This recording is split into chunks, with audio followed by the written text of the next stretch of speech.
Welcome to Wednesday Night Undress. My name is Jeremy Taylor. Wednesday Night Undress is a podcast where intelligent people discuss the stuff that you would talk about if you were here in the bar with us. You can email me with the videos and discussion, etc. jeremytaylor@sunflower.com, or you can get in touch with Wednesday Night Undressed direct. Like to introduce our team tonight. Oh yes, the indefatigable, somewhat indomitable but irrefutable Kathleen Taylor. Yes, a man known to legend, Jason Springer now. JT, what's good? That marvel of female bohemian sophistication, wearing a dinner dress and looking very naughty tonight, Jane Carter. Hello. It's always so subdued, isn't it? You know, when you think it would come, hello. But anyway, the Transylvanian Dark Lord of literature and media. And that was the best introduction ever. You were my new hero, man. What you heard there were European pheromones escaping. I'm entranced just sitting right here, man. Couldn't resist. Yes. Joining the cast tonight, Lin and Chris, of course. Hello. Hello. Who else have we got? Oh! Yes. The man, the myth, the legend. The mythical legend. Dr. Orlando's here. Hi. And our producers and the team, Neil and Eric, and some other people. And we also have our political advisor, Fernando, from Brazil, who's here to make sure that we get it in the way that the Brazilians do it. Oh! Okay. So we thought this time, by way of a bit of a background and explanation, is slightly differently. We've got some slightly different podcasts coming up.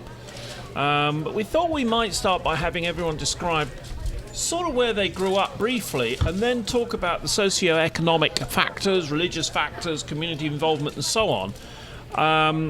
We wondered what living in America today in late 2017, with all the things going on politically, presidentially, economically, all those sort of things, big words with "ly" on the end of them. What do we bring to that?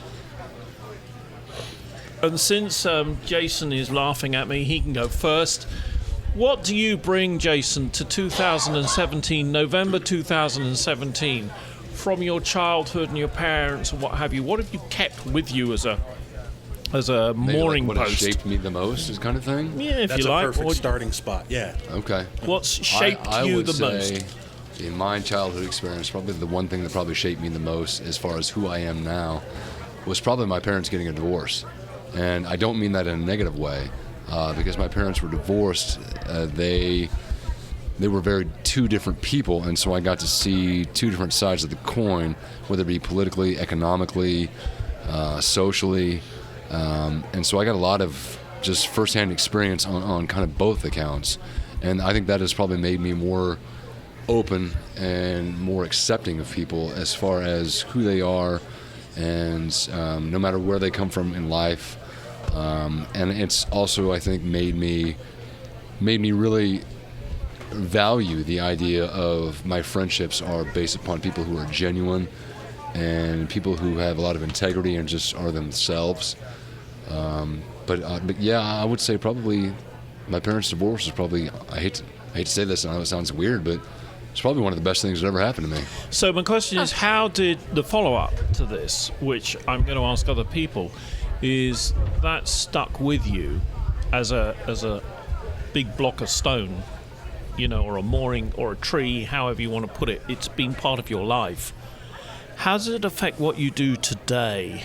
As far as how it affects me today, probably the biggest, most logical reason is it affects me on holidays, because I have to go from one house to the other house to the other house, and sometimes Not all the time, but sometimes my parents forget that I'm 42 and they think I'm 10 again, and they get kind of perturbed that I'm not spending as much time with one parent versus another parent. Well, I know your father because I met your father, and he said you spend too much time with women, loose women in particular. On Mass Street in Lawrence.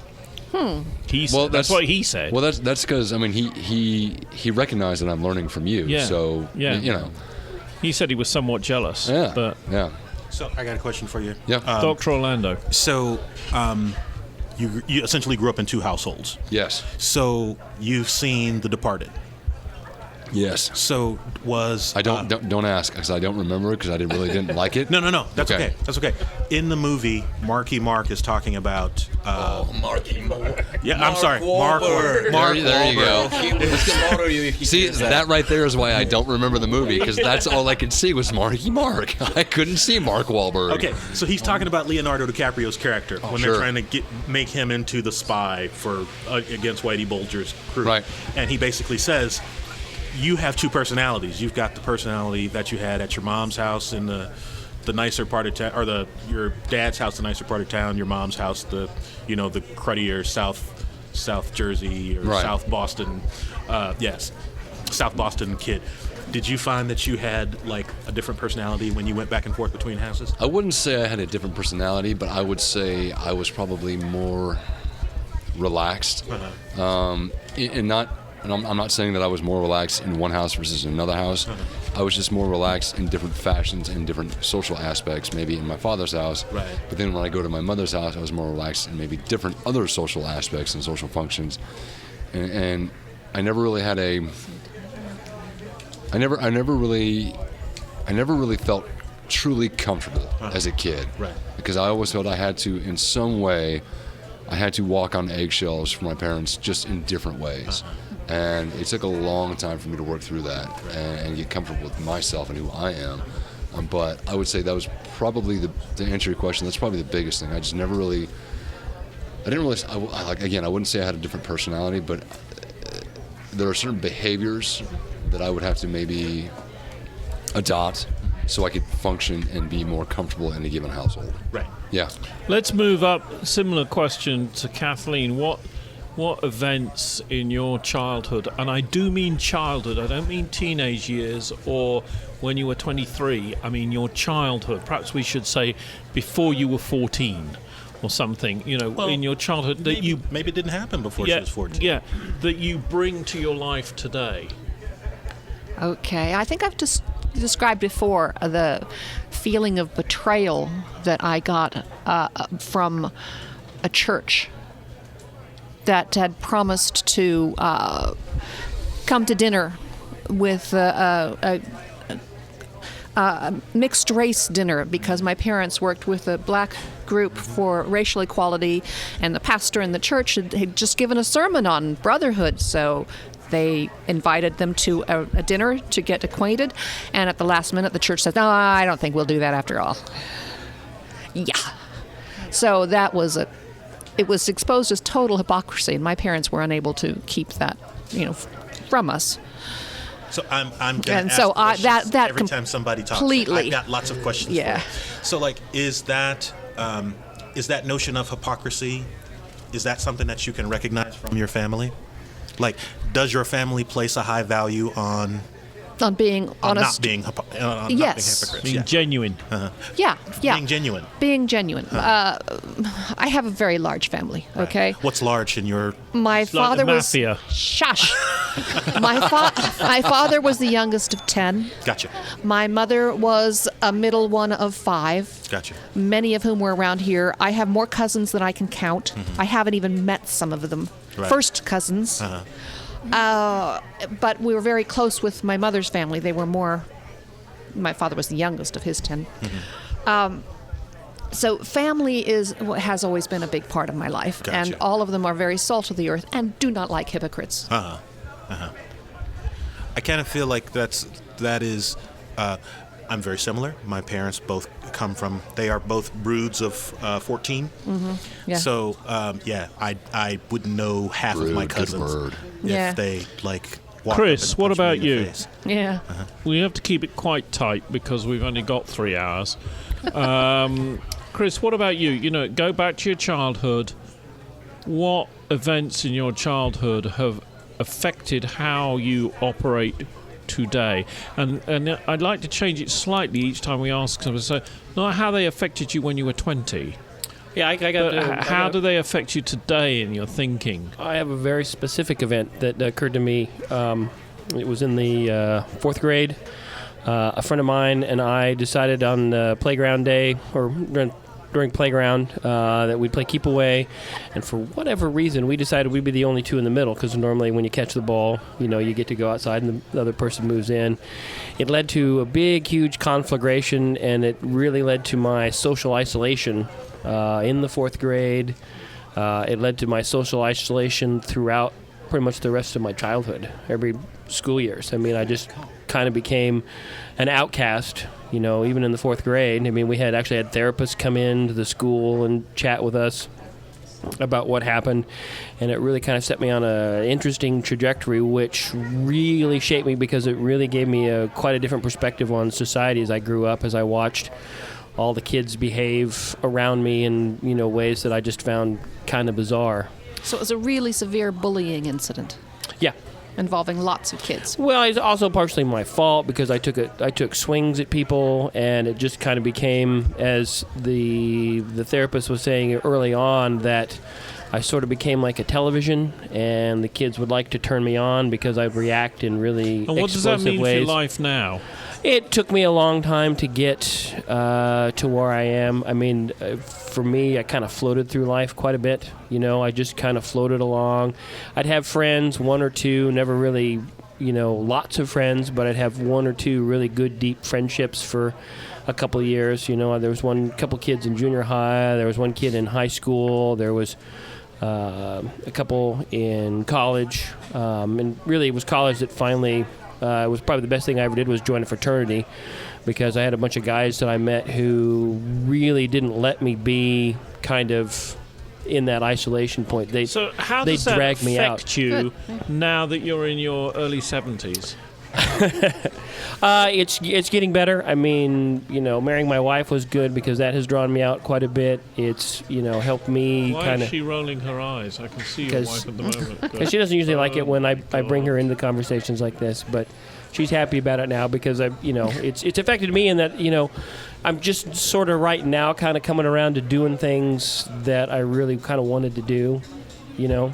Let's go across to Jane. Similar question to you, Jane. When you were a kiddie, you know, what sort of, if anything, happened while you were a child, good or bad, doesn't have to be bad, could well be good, that you affects your feelings today? But keep this in mind, though, bad experiences are where we probably learn the most. Sure, but there may be good ones. Oh, yeah, there are. You know, we always go bad, but maybe sometimes we should go good. I mean, for instance, I've just noticed that Conroy has got a new thermometer on the wall. I mean, that means Conroy has been spending money. Goodness gracious. Thermostat, But he's yeah. not a child. No. So, Jane, What kind you know, when you were ickle, you know, you there were 10, 15 years there happened. How do any of those events affect what you do today with kids and jobs and all that sort of thing? Well, I have to say my experiences are half of what Kath was saying and half of what Jason was saying, because there was a divorce in my family. My divorce came from my father, who was addicted to cocaine. Got an ultimatum when I was in 4th grade to leave, because my older sister found his mirrors and razor blades and some of his crap out on the table, and it was getting worse and worse and worse. So he left, and that had a profound impact on me, especially because we were a lot alike, my dad and I. My mom and sister had their own little private club, and I was left. So I didn't have anything in common with them as much. So that part was really hard for me, but also coming from a very, very small town, you know, in no man's land, farming community.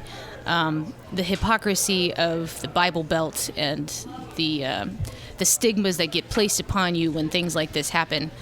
But I was getting pulled in two different directions, not just from the divorce, but also from a weird religious standpoint, because my mother's family was very tolerant, and my father's family, ironically, was, using religion to suit whatever their need was at the time. They were extremely judgmental, but also very hateful people. I mean, they were extremely racist. They were sexist. We would go to, reunions and stuff like that, or even just Thanksgiving dinner. And the men went first, and then the kids got to get their plates. And then the women got to eat last, what was left. And then they got to spend the rest of the day cleaning up. It was just this really weird... anyway, it gave me a lot of sour grapes. How does that affect your feelings today? What you do? What does it mean for you today? It took a long time. And I still haven't quite let go of all of it. Because there have been moments where I've gone to... Well, Grandma, you're coming to the reunion, right? Okay, yeah, I'm coming to the reunion. And then I sit around all of these old guys that I can't believe are still alive, sitting there talking about, just spreading their hate and their hypocrisy still. And I sit there for maybe 45 minutes. I'm like, screw this, I'm out. I don't have to sit here and listen to this shit. So I go home, and to my mother, I say, I don't have to sit around this anymore. I'm so done with this.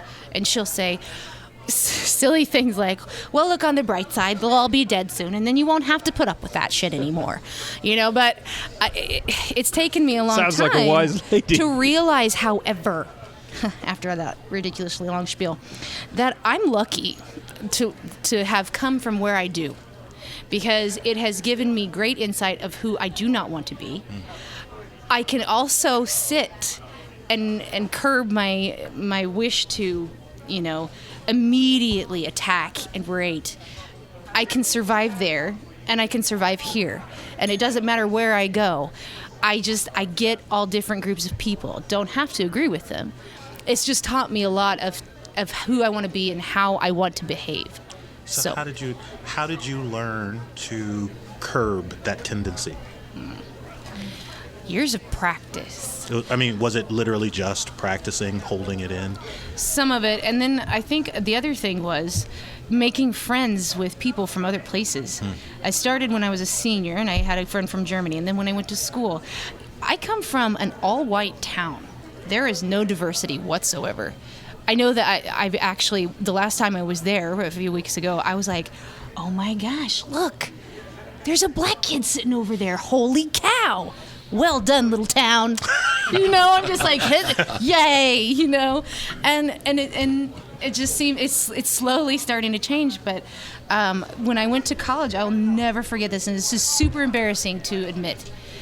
I was a freshman at college, and there was this girl that sat behind me. Her name was Angela, and she actually reminds me a lot, still to this day, of Holly Berry. She is so beautiful, and she was sitting behind me, and she was very loud and boisterous and everything, and I would never turn around and talk to her. And then one day she tapped me on the shoulder, and I turned around, and I was like, oh God, she's gonna say something to me, this pretty black girl who's sitting behind me. And she goes, can I borrow a pen? Do you have a pen I could borrow? And I immediately think, isn't this really embarrassing? This is an embarrassing moment. I was 18 years old, and I was still thinking this way because of where I came from. And I said, oh, well, yes, I do. And I grabbed the pen out of my bag, and she said, thanks, I'll return it to you after class. Okay. And I turned around in my chair, and I thought, well, she's nice. She doesn't just hate me because I'm a white girl. And that's when things just started to slowly change. And I especially tell young people this, and they laugh at me, and I'm like, very well, you should laugh. That's embarrassing.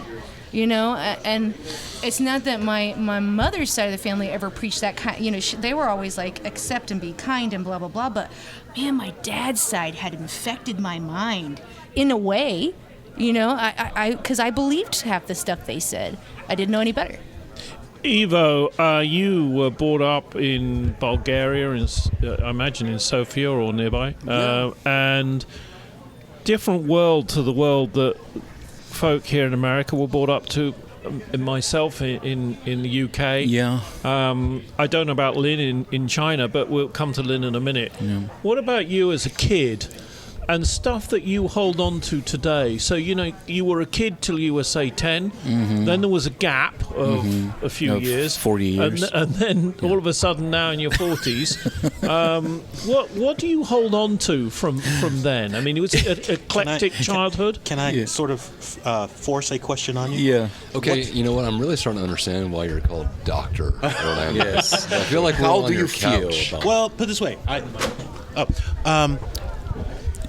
Are there parts of sort of the communist existence of communism that you miss? That's a good question because I was listening to Jane and to everybody really, and I realized, for the love of God, man, you guys come from torturous experiences and trauma, and paradoxically, I come from the land of the unfree. And I had the most cloudless freaking childhood. It's like nothing. I can't recall any trauma, any one event that damaged me. Well, what about events that didn't damage you? That you just look back influenced and you me. think Influenced They were me. good and Well, shaped. you think were cool. Yeah, and I was thinking how maybe the things that didn't register shaped me and helped me be who I am right now. And you can probably commiserate, Lin, about this, because I was thinking about how important it is, and I didn't realize it back then, that we grew up in a very tight quarters. So everybody lived, I come from the core of the city, so it's an apartment building. Everybody lived in small apartments. And what was really fantastic about communism, and I know this sounds like a crazy statement, was that actually it taught us to coexist within different social layers, vocations, and personalities. So let me explain. So I live in an apartment. It's 2 bedrooms and a living room, with our uncle's family living in one of the bedrooms, with his 2 children and his wife in one bedroom, and me, my dad, my mom live in the other bedroom, and we have a living room. Now, there's like 100 other people living in this apartment building next to each other. So we're kind of forced together, and we have no choice but to exist in this like village. This apartment building is a village, and we have to communicate. And here's the interesting part. My father was a professor, a nuclear physicist, and all that stuff. My mother was educated in literature, and she's very educated. So, but we lived next to a mechanic. He lived above a garbage collector. They lived next to a doctor, medical doctor. We all knew each other's language and communicated flawlessly with each other. I think this has helped me, as I grew older, has helped me develop kind of a gregarious personality. I can communicate with anybody. Because you grew up in a classless society. Yes, Yeah. I find every person interesting. I find something to talk to with everybody, whether it's super intellectual. I have no barriers, and I think it's partly because of that kind of borderless society. It's kind of crazy saying this because we were not allowed to leave the country, but it gave us this knowledge about other human beings. We are in the States here are very isolated from each other. My home is my castle, and there's Well, less, in my case particularly. yeah, in your case, literally. Yeah. But there's less and less reasons to leave your home. You can freaking order food from your home. You can visit the world from your home. It's something that happens all over the world. But specifically here in the States, we have a lot of dysfunctional people. A lot of people that don't know how to communicate with other people. Yep. And I think it's partly because we're so isolated by design. We're always in our cars, always in our homes. We don't have enough communication. So I'm looking, there's many things that shaped me, obviously, in my childhood. But that's one of the things. Maybe the communist society gave me something that I, for the longest time, didn't value, but I realized I had it when I came here. Lin, let's talk about you growing up, where you grow up. Tell us about, I've got an idea of where Ivo grew up, Tell us a little bit about where you grew up. What I mean by that is paint a picture of the environment, the building, the bedrooms, the where you went shopping, that sort of thing? No, I cannot shop. My mom watch me all the time. I have no freedom. No, similar to the extent like what Ivor was saying, that it's a small communities. I grew up in a college setting, all my family college professor, and what you were saying, you have neighbors, all different social professions similar. Yeah. So, and I have to behave myself, talk to everybody, call everybody uncle, auntie, hi, which I hate. Some of them I don't really like, but I still have to behave myself. But one thing I really like, how I grew up very sheltered. I don't really know a lot besides the college, the school. I have curfew even nowadays when I go back, so I don't go back a lot, but I do go back. But what I appreciate now, what my mother put inside of me is that discipline and structure. So if things need to be done, regardless of like it or I don't like it, but if it needs to happen, I'll do it. So, and if it's necessary. So that, when I was younger, I hated. But now I appreciate that. And I do also agree with Ivor, like people in States isolated to a certain level in their own social settings. You don't have a lot of skills to learn how to socialize with other people. You're in your car, in your castle, but that's designed by setting. I agree with you to a certain level, and especially in Midwest, you don't really have a lot of other options. So I guess that's what I. Dr. Orlando is itching to join in. I have a question for both of you guys. For Ivo and Lin. So, do you guys, from in your growing up and from your home countries, do you guys have the same kind of small talk that we do here? Like elevator talk. If you're talking to a stranger, does that kind of thing exist in China or in Bulgaria, in communist Bulgaria? Not to this extent. I think that we do say, how are you doing? And we say, I'm fine. We say that, but usually when you ask a question, people don't mind getting into detail, saying, hey, I did this and this and this today. It's more of a small village mentality where people are actually genuinely interested in what you're doing. We don't smile as much. I gotta say this. Here people smile a lot, and that's fantastic. Even people on the street, I love that. But in Europe, for some reason, people look at it as hypocrisy a little bit because you smile to people that you don't know. So that's interesting. Small talks and small gestures, we differ a little bit. That's a good question. And it's probably a topic for another podcast, but all of this that we talked about, Americans being isolated, got me thinking about why in the United States we have the highest level of depression, since we are a relatively wealthy country, and why we have the most serial killers than per capita by an abyss. It's like not even close. And I mean, this is it kind of sounds funny, but it's also an actual question that might merit a little bit of discussion. Well, you could throw in the opioid addiction that's going on right now as well. Yeah. So, Lin, what about China? From your small town that you were describing, is there lots of small talk? Not what I remember when I grew up. Not really, because I don't really. I guess my mother will do small talks with all those aunties, but for me, I don't really have that freedom to do those. So that's the main thing. Cool. Can I go back to Jason now and go back around, Sure. Thinking about what we've brought with us from our childhoods, and we are going through it as a country. It's not my country, but it's where I live and what I care about. We're all political by products of our environment, it could be said. But can you describe one way your youth determined your political leanings?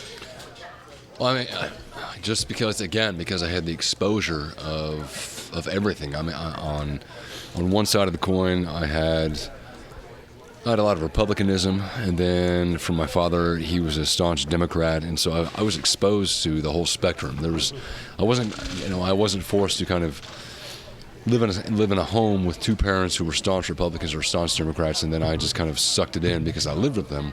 I actually was exposed to both sides of the coin, which made me, I think, today more willing to listen to both sides, and instead of voting Republican or Democrat, I just vote for the person who I think is most qualified for the job. And that's probably politically the greatest kind of aspect that I gained from my childhood. Kathleen, I mean, I know the answer to this, but other people don't. Your childhood, then you're a teenager. Have you changed political leanings at all as you were growing into adulthood? My father's family was probably moderate Republican, but some of my cousins on that side became very liberal Democrats, and so that moved around. My mother's side, well, I'm not sure about my cousins and so on, but my mother was a politician herself. She was elected for several years to state legislature, and she was active in various organizations.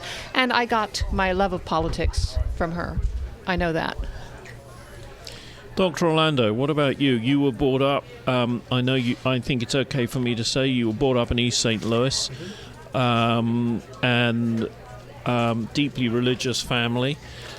So yeah, what I'm interested in is when you were 15, let's say, and you're thinking now, you might have had political views, and then you get to be in your 20s and you might have had political views, and now you're in your 70s. Have those political views changed much, or have they become firmer? Or? No, I have literally done a complete 180 politically. Because I grew up in a super uber religious house, I had very, very conservative leanings as a kid, like super, super conservative. In fact, my favorite character, we've talked about this before on the podcast, my favorite television character was Alex P. Keaton, because he was like everything that is right and good about the conservative party. Is that what you think happened to Ben Carson? No. Interesting theory. No, I think that there's, put this way, there's a lot about Ben Carson that I identify with, which is super uncomfortable. Like, but I say that to say that, like, the things that I identify with Dr. Carson about were maybe perspectives that I had when I was 15, when I was 16, and I've grown past them. And as soon as I grew past them, like, and I think it's what you guys have all sort of hit on. I don't know if you guys have even noticed sort of the meta meaning of this conversation, is that it's all about community. It's all about like expanding the boundaries of like who you know and why you know them. Yeah. And how it evolves you. Yeah, and how it evolves you. And I think that is entirely the reason. I've said specifically on this podcast before, like, I grew up understanding gay people to be evil until I met a gay guy and he wasn't evil. And then it's all of a sudden, you know what? Gay people aren't evil. So interestingly, I want to jump in there. We're in a situation in the world now where there are evil heterosexuals and evil gay people. It's always been the case, but the point is you're not allowed to say that someone who is gay coincidentally is also an asshole. Do you see what I mean? No. Because people say, "Oh, you can't say that because they're gay." I disagree. Yeah, I disagree with that too. Yeah. I think that for people that have a vested interest in having those two things be completely unrelated, you are correct. But I don't, and I guess maybe, and we were having a conversation before the podcast started. I think that maybe that is one of the issues that we deal with as a society, that we feel that tension of not being able to say this guy is gay or this guy is black. I'll use me to like not cast aspersions on anybody. This guy is black and this guy is an asshole. Like, people aren't willing to say that, as opposed to being able to say that black guy who's an asshole is over there. And that's I think that's what we have not figured out how to do, or what we've lost the ability to do. Or just to be able to say, So let's that guy's go an to Chris. asshole because of this and this Right. and this. Right. Yeah, it's got nothing to do with him being gay, white, yellow, green, black, whatever color their skin He's an asshole is. because he stole He's an 50 bucks arsehole. from me. Yeah, you he's know? an He's just a arsehole. pretentious But, motherfucker. Yeah. there Why are you guys seems to talking be, about me? there seems to be a thing, though, where people are terrified of saying, oh, well, you mustn't because of the color of their skin or because of their sexuality or what have you. So, Chris, growing up, you may have had various political leanings, because of your family or whatever, 14 or 15, and then all of a sudden, here you are, 70 years old.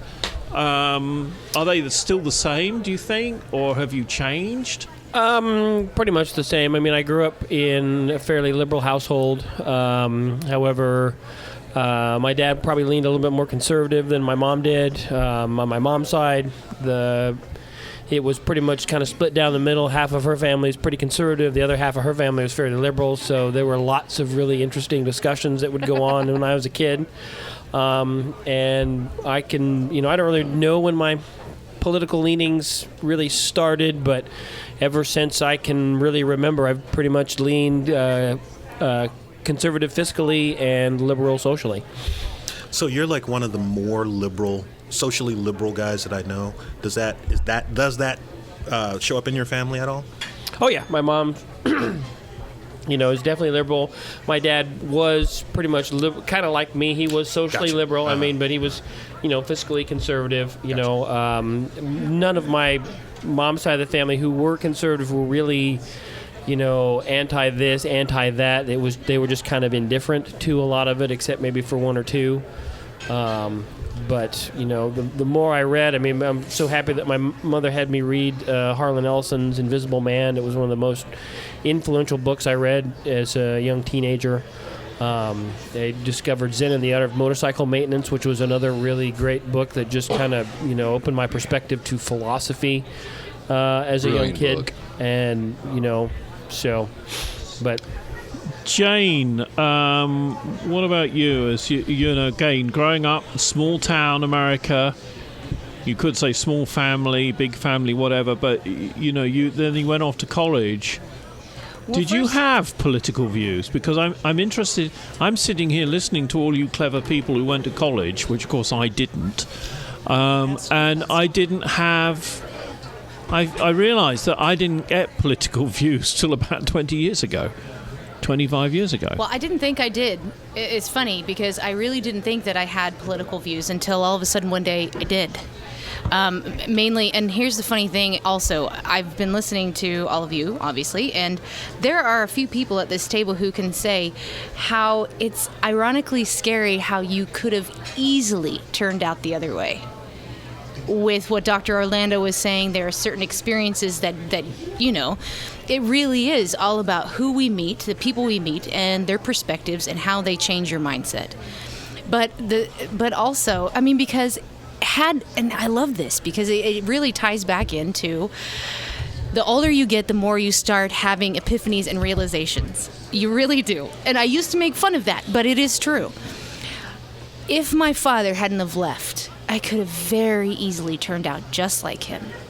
When his family is the conservative side, the hypocrisy side, the quick to judge and nobody gets a fair shake side, even though they don't think that's how they are. That's how they are. But instead I was left alone with the other side of it. And my mother's side of the family, who, even though the religion was a big thing in their lives, they also believed you treat people the way you want to be treated. You don't ever do that kind of thing. You don't judge. And they were all Republicans, but it was a different type of Republican back then. I don't even know if I can explain that discerningly, but yeah, I don't know. I was just contemplating on that, and now I don't know if you had a different question. Sorry. The what I'm interested to find out about, particularly with Evo, is that you grew up with one political system, but you were listening, I know, to American radio, British radio, and stuff like that. No. Was there a point when you thought, hang on a minute, I mean, was there a point where you weren't thinking, and then all of a sudden you started thinking, hang on a minute? Yeah. Do you see what I mean? And then you formed your political life?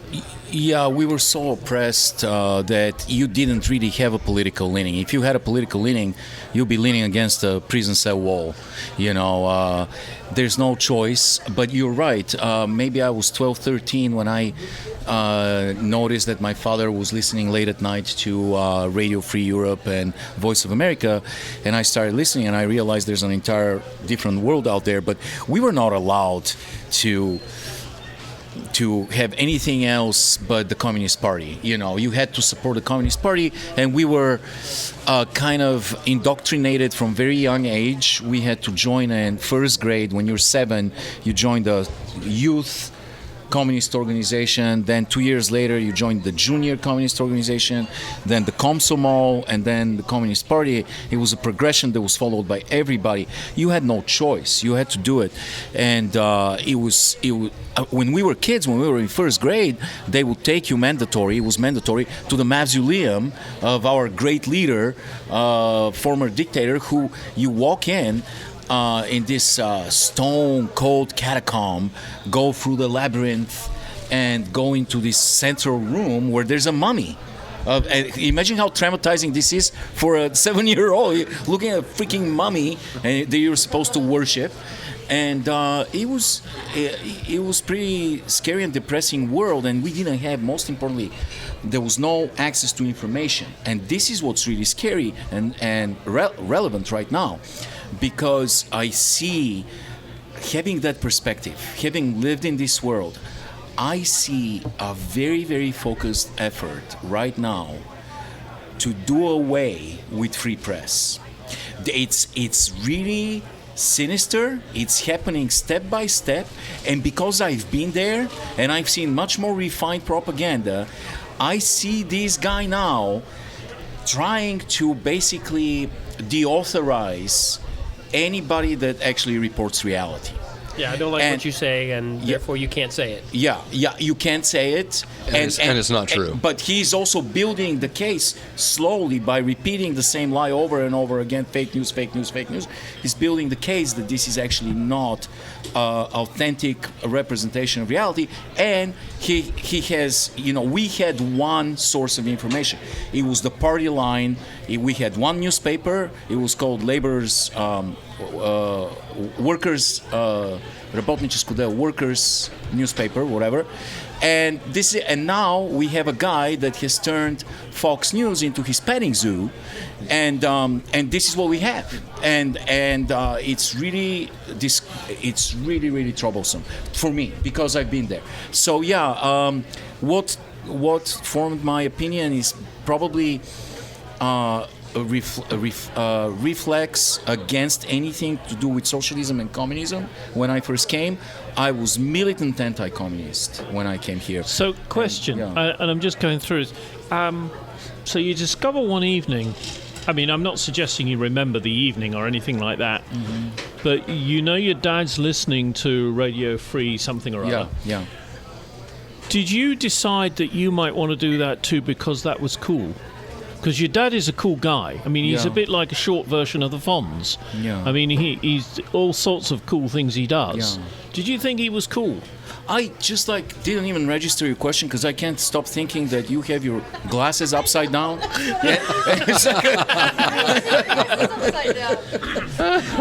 So no. And he says How do you not know they were upside down? No, I agree. I agree that that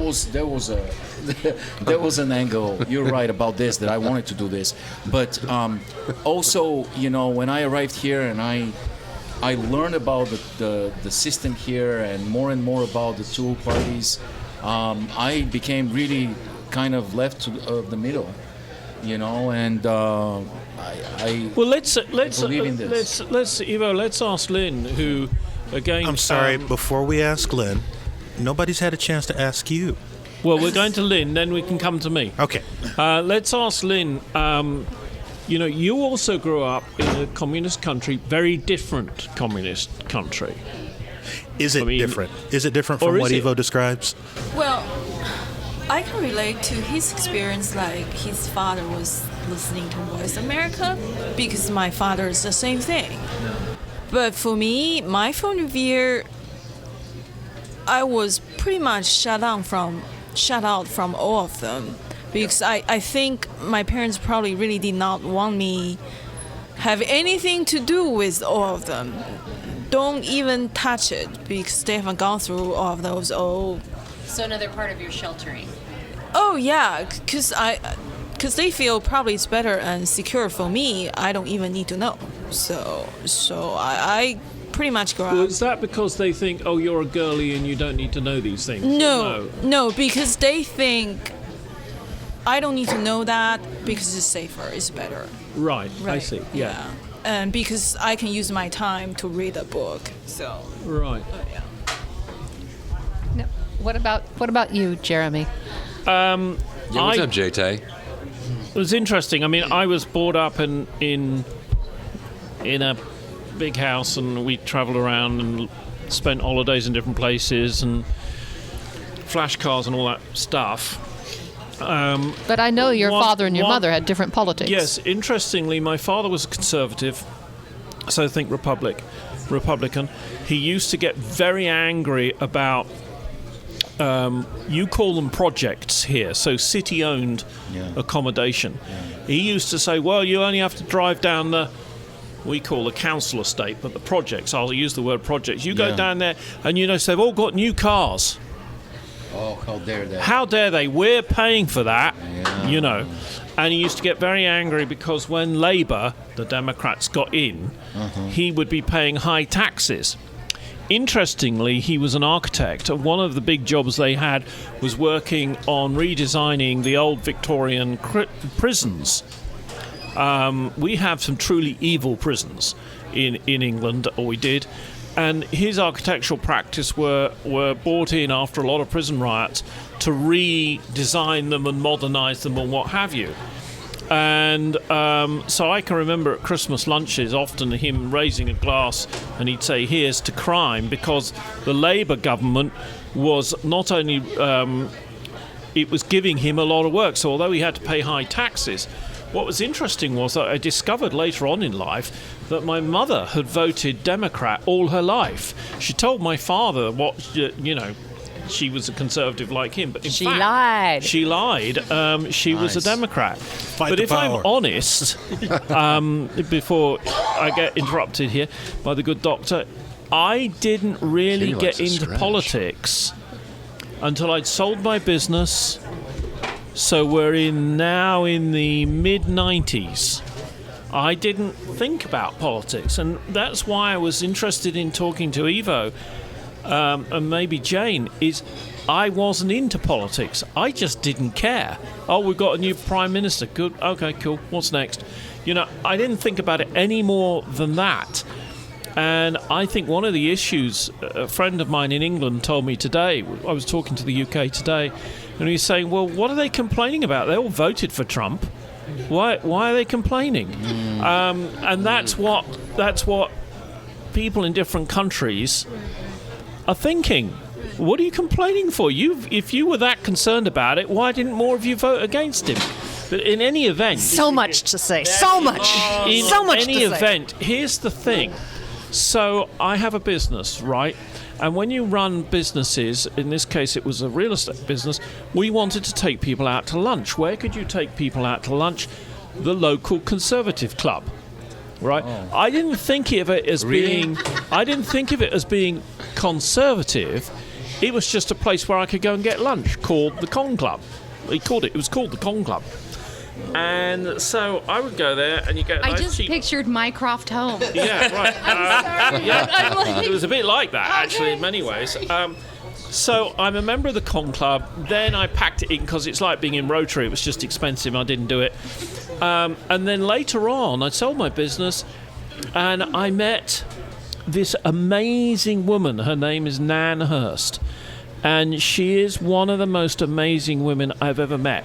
This is a lady who she actually waved goodbye to her mother as her mother walked to the crematorium in a concentration camp. And Nan Hurst said, "You should run for election." And I thought to myself, "Mrs. Hurst, you are crazy." Needless to say, 3 days later, I was running for election. I lost. I was devastated. But in doing that, I had to go through a process, which is called the approval process in England for a particular political party. And I suddenly started realizing what we'll call it a manifesto, but the little yellow book about their policies. And I thought, yep, I agree with that. Dental health, free dental health at the point of delivery. Okay. Putting taxes on cigarettes and using that tax to pay for that dental health, for example. I thought that was cool, and so all of a sudden I find myself a Liberal Democrat. A few months later, I'm an elected Liberal Democrat because I stood in another election and we won. And then I find I've met a whole load of other people, some seriously poor people and some seriously wealthy people who had the same ideas about how the country should be run. And that's what got me into it. It was that I realized that the old way of doing it, the Republicans and the Democrats on either side, all they were going to do was to continue to shout at each other. And there wasn't going to be any change. And that there needed to be a third party, a third way, if you will, that not, you might say, green parties or environmentalists or what have you, but a serious middle-of-the-road party. Now, all right, it's true to say that they are very good at arguing with each other and it's like herding cats, but there is a third way. But I didn't come to it till much, much, much later in my life. I was in my probably just about late 30s, late 30s. So about 60 years ago? Yeah, at least. But the point was that I had a friend who was a European member of the European Parliament, who had a Land Rover like mine.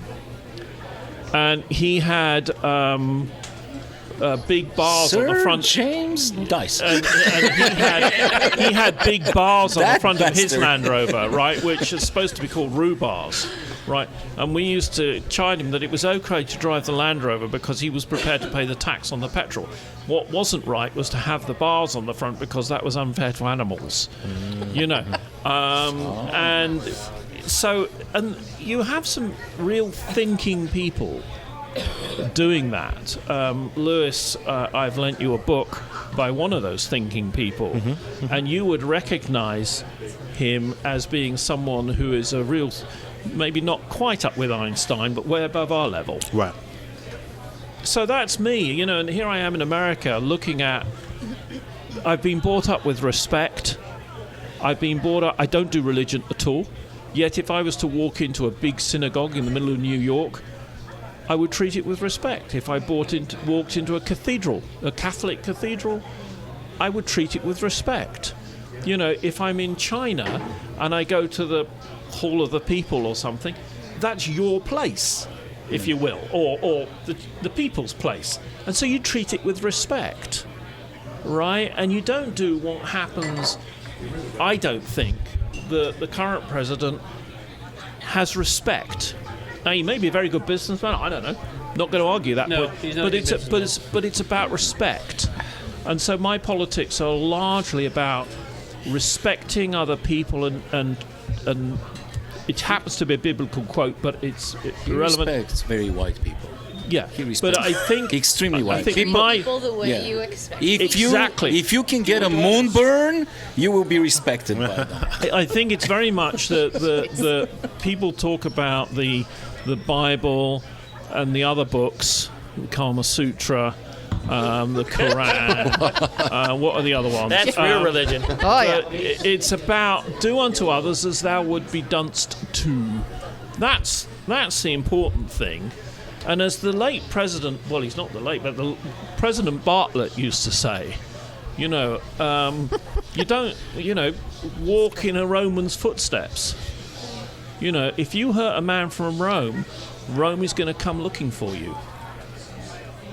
So that's what I think. Now, what we'd like to do, if it's all right, folks, is to carry this conversation on in another podcast about how about career? Were the seedlings of your current vocation visible from, say, your hobbies as a kid?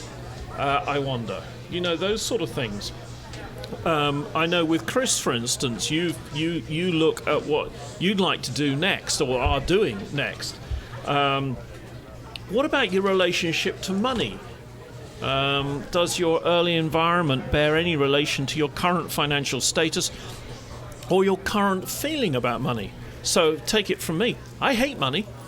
I absolutely hate He gets rid of it just as fast as he can. I spend it. I don't care about it. I'll take some of that. Yeah. If it makes you feel better, yeah, But, right here, buddy. You know, what I'm getting at is it's always there. It turns up. It comes around. You know, that's how I look at it. Yeah. So I'd be interested to see how you guys look at it. And the other thing I'm really interested in asking is talking about friends. How do you define a friend? Is it someone you can put your knee on their hand and hand on their knee, you know, or the other way around? Is it someone that you get a call at 3 o'clock in the morning, slurry voice, and they've put their car in a snowy ditch, and if the police turn up, they're going to go and do time? So do you get out of bed at 3 o'clock in the morning? Oh, and it's a 3/4 hour's drive to wherever they are. How do you define? What do you define? We talked about it. Yeah. What do you define? How do you define a friend? Called Uber. And then Lots of finally, questions like that. Finally, I'd like to find out if you have a personal philosophy, and maybe whether or not you'll share. So before we wind up this evening's podcast, Dr. Orlando, a lot of this was your idea. How do you feel it's gone so far? I kind of like where we're going. I think I personally have found out a ton about you people, and I like what I found out. Like, none of you people have disappointed me. I'm very glad to say. I feel like you might put us all in a zoo now. No, like, it's not that. It's not that. Like, Put it this way. I'll be taken care of. That worked for me. I like all of you guys, and I think it's interesting. It's interesting for me. I don't know if it's interesting for anybody else to hear you guys describing yourselves almost in the third person, like to have that sort of to have your objective opinion of who you are. And the nice thing about all of this is you are learning a lot about yourself because we're all your friends, and if you accept us as your friends, then yeah. See, that tells you a lot about you. Here's the thing, no, I'm kind of like Groucho. I would not be part of any group that would have me as a member. So the fact that you guys are all hanging out with me, that's like a point in the minus column. You've been listening to Wednesday Night Undress. Want to thank the panel tonight, Chris Magerkurth, Lin, of course, the Transylvanian Dog Lord and all that stuff. The most interesting man in the world, smarter brother, the magic Dr. Orlando, Jason Springer, of course. Yes, Just Jane was here helping out, and of course Kathleen Taylor. My name's Jeremy Taylor. I've been doing the talking mostly, and of course we have Eric, the producer. Yes, and Neil, the engineer. So we want to thank, and of course our political officer. We always want to thank him. Should we give him a round of applause? We would be lost without you. Not allowed to mention his name because, you know.